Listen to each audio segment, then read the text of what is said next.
Tu ne peux pas épargner parce que tout le monde vient te demander de l'argent. Voilà quoi faire.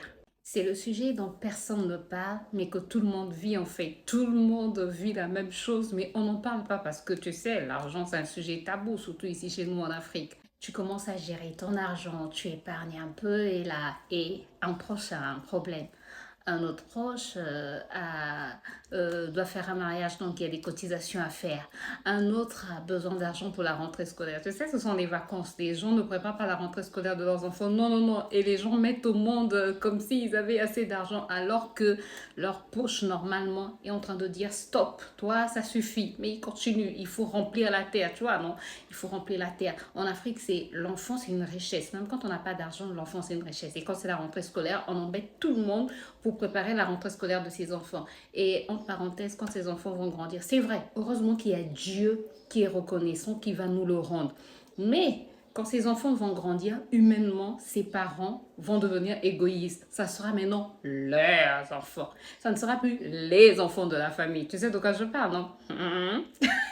Toi-même, tu sais. Donc, tu as commencé à épargner un peu et voilà tous ces problèmes qui arrivent et toi, tu donnes parce que c'est la famille. Si tu ne donnes pas, qu'est-ce que les autres ne vont pas dire? Et comme tu as peur du regard des autres, bah, tu dois donner parce que tu veux pas paraître égoïste, parce qu'il y a la pression sociale qui est réelle. Résultat, ton épargne repart toujours à zéro chaque mois en fait. Chaque mois, c'est la même histoire, chaque mois, c'est la même chose. Et tu as même des problèmes financiers à cause de ça. Voici trois choses à faire pour ne plus tomber dans ce piège. Premièrement, décide un montant mensuel fixe pour aider la famille. Voilà. Tu puisses.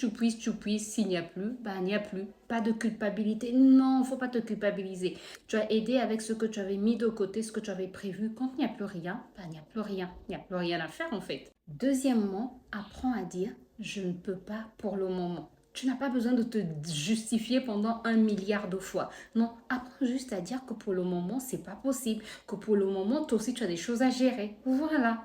C'est très simple.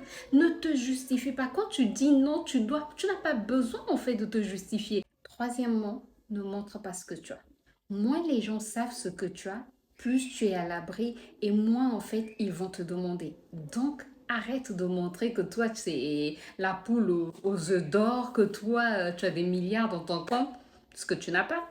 Tu vois? Donc toi aussi tu te cherches à ton niveau. Donc tu n'as pas besoin d'étaler toute ta richesse aux yeux du monde entier. Non, non, non, tu n'as pas besoin de ça. Prendre soin de toi financièrement, c'est pas être égoïste. Un jour, tu pourras aider beaucoup plus. Mais pour l'instant, tu as un budget à respecter. Et même quand tu en auras beaucoup plus,